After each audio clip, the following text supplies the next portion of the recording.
Hi hello guys, welcome back to our YouTube channel. ಇವತ್ತಿನ ವಿಡಿಯೋದಲ್ಲಿ foundation for excellence scholarship ಬಗ್ಗೆ ನಿಮಗೆ ಒಂದಷ್ಟು ಮಾಹಿತಿಯನ್ನು ತಿಳಿಸ್ಕೊಡ್ಲು ಈ ಒಂದು ವಿಡಿಯೋನ ಮಾಡ್ತಾ ಇದ್ದೇನೆ. ಸೊ ಈ ಒಂದು ಸ್ಕಾಲರ್ಶಿಪ್ಪನ್ನು ಹಾಕೋದ್ರಿಂದ ನಿಮಗೆ 50,000 ಸ್ಕಾಲರ್ಶಿಪ್ ಬರುತ್ತೆ. ಸೊ ಈ ಒಂದು 50,000 ಸ್ಕಾಲರ್ಶಿಪ್ಪನ್ನು ಕರ್ನಾಟಕದ 6,000 ವಿದ್ಯಾರ್ಥಿಗಳಿಗೆ ಕೊಡಲಿದ್ದಾರೆ. ಸೊ ಅದ್ರ ಬಗ್ಗೆ ಎಲ್ಲ ಡೀಟೇಲ್ಸ್ ಎಲ್ಲ ಹೇಳ್ತೀನಿ ನಿಮಗೆ. ಸೊ ನಾನು ಯಾರ್ಯಾರು ಮಾತ್ರ ಹಾಕಬೇಕು ಅಂತ ಹೇಳ್ತೀನಿ, ಅವರೆಲ್ಲರೂ ಕೂಡ ಈ ಒಂದು ಸ್ಕಾಲರ್ಶಿಪ್ಪನ್ನು ಹಾಕಿ ಎಲ್ಲರಿಗೂ ಕೂಡ ಸ್ಕಾಲರ್ಶಿಪ್ ಬರುತ್ತೆ. ಸೊ ವಿಡಿಯೋನ ಸ್ಟಾರ್ಟ್ ಮಾಡೋಣ. ಯಾರಾದರೂ ನಮ್ಮ ಚಾನಲ್ಗೆ ಮೊದಲ ಬಾರಿ ವಿಸಿಟ್ ಮಾಡಿದರೆ ಅಂಥವರು ನಮ್ಮ ಚಾನಲ್ನ ಸಬ್ಸ್ಕ್ರೈಬ್ ಮಾಡ್ಕೊರಿ. ಬಾಜುಕ್ಕಿರೋ ಬೆಲ್ ಐಕನ್ ಮೇಲೆ ಕ್ಲಿಕ್ ಮಾಡಿ ಆಲ್ ಅಂತ ಕೊಡಿ. ನಾವು ಯಾವುದೋ ವಿಡಿಯೋ ಹಾಕಿದ್ರೂ ನಿಮ್ಗೆ ನೋಟಿಫಿಕೇಶನ್ ಮುಖಾಂತರ ಬರುತ್ತೆ. ಸೊ ಮೊದಲನೇದಾಗಿ ಈ ಒಂದು ಸ್ಕಾಲರ್ಶಿಪ್ಪನ್ನು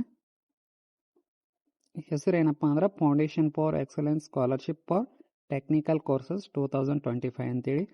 ಸೊ ಇದನ್ನು ಯಾರ್ಯಾರು ಹಾಕಬೇಕಂತೇಳಿ ನೋಡೋಣ.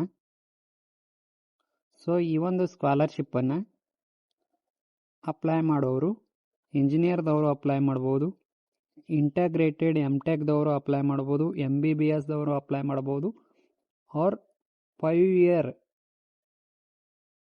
ಲಾ ಪ್ರೋಗ್ರಾಮ್ಸ್ ಇರ್ತಾವಲ್ಲ, ಅಂದರೆ ಡಿಗ್ರಿಯಿಂದ ಯಾರ್ದು PUC ಮುಗಿದ ತಕ್ಷಣ ಡಿಗ್ರಿಗೆ ಲಾ ಯಾರು ಮಾಡಿರ್ತೀರಿ ಅವ್ರದ್ದು 5 ವರ್ಷ ಕೋರ್ಸ್ ಇರುತ್ತೆ. ಸೊ ಆ ಒಂದು ವಿದ್ಯಾರ್ಥಿಗಳು ಕೂಡ ನೀವು ಅಪ್ಲೈಯನ್ನು ಮಾಡ್ಬೋದು. ಈ ಒಂದು ಸ್ಕಾಲರ್ಶಿಪ್ಪನ್ನು ಪ್ರತಿ ವರ್ಷ ಕೂಡ ನೀವು ಪಡಿಬೋದು.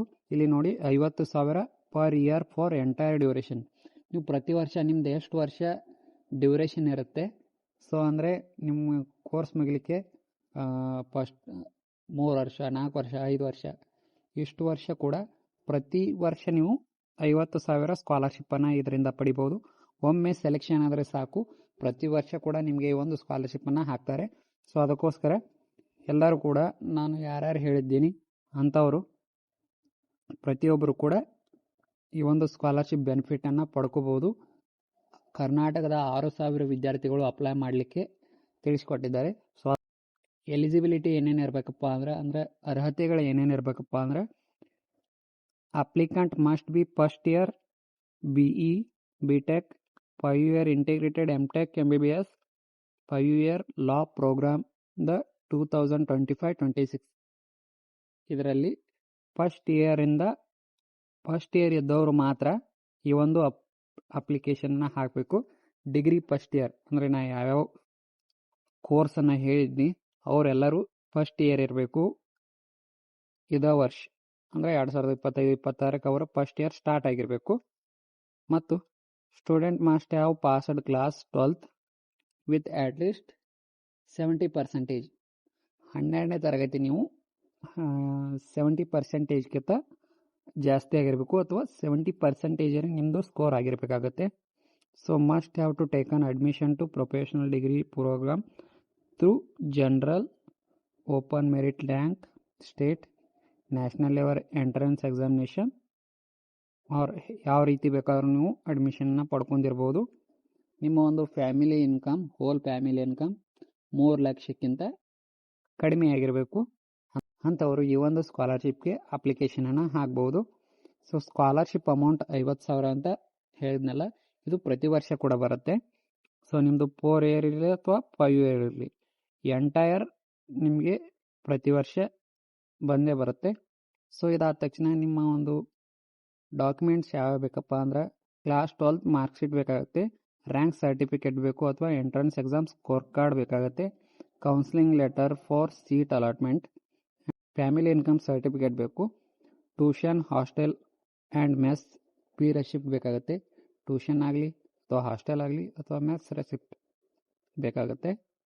ಈ Aadhaar scanned copy of Aadhaar card ಅಂತೇಳಿ ಅದು ಬೇಕಾಗುತ್ತೆ. ಮತ್ತು bonafide certificate from the college, ನಿಮ್ಮ ಕಾಲೇಜ್ನಲ್ಲಿ ಬಾನಿಫೈಡ್ ಸರ್ಟಿಫಿಕೇಟನ್ನು ತೆಗೆಸ್ಕೊಂಡು ಅಪ್ಲೋಡ್ ಮಾಡಬೇಕು.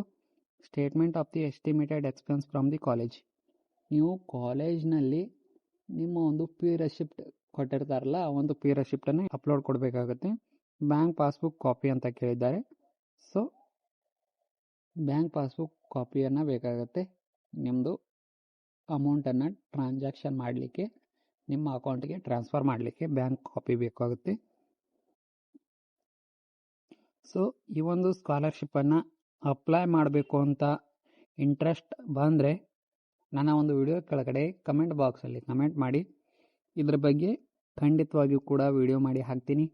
ನಿಮಗೆ ಇದರಲ್ಲಿ ಇಂಟ್ರೆಸ್ಟ್ ಇರಲಿಲ್ಲ ಅಂದರೂ ಕೂಡ ಯಾರ್ದಾದ್ರೂ ಫ್ರೆಂಡ್ಸ್ ಸರ್ಕಲ್ಗಳಿಗೆ ಅಥವಾ ಎಲ್ಲ ಗ್ರೂಪ್ಗಳಿಗೆ, ಕಾಲೇಜ್ ಗ್ರೂಪ್ಗಳಿಗಾಗಲಿ ಈ ಒಂದು ವಿಡಿಯೋನ ಶೇರ್ ಮಾಡಿ, ಅವ್ರಿಗಾದರೂ ಹೆಲ್ಪ್ ಆಗಲಿ. ಸೊ ಗೈಸ್, ಈ ಒಂದು ವಿಡಿಯೋ ಇಷ್ಟ ಆಗಿದ್ರೆ ಲೈಕ್ ಮಾಡಿ, ಶೇರ್ ಮಾಡಿ, ಸಬ್ಸ್ಕ್ರೈಬ್ ಮಾಡ್ಕೊರಿ. ಧನ್ಯವಾದಗಳು. ಶುಭ ದಿನ.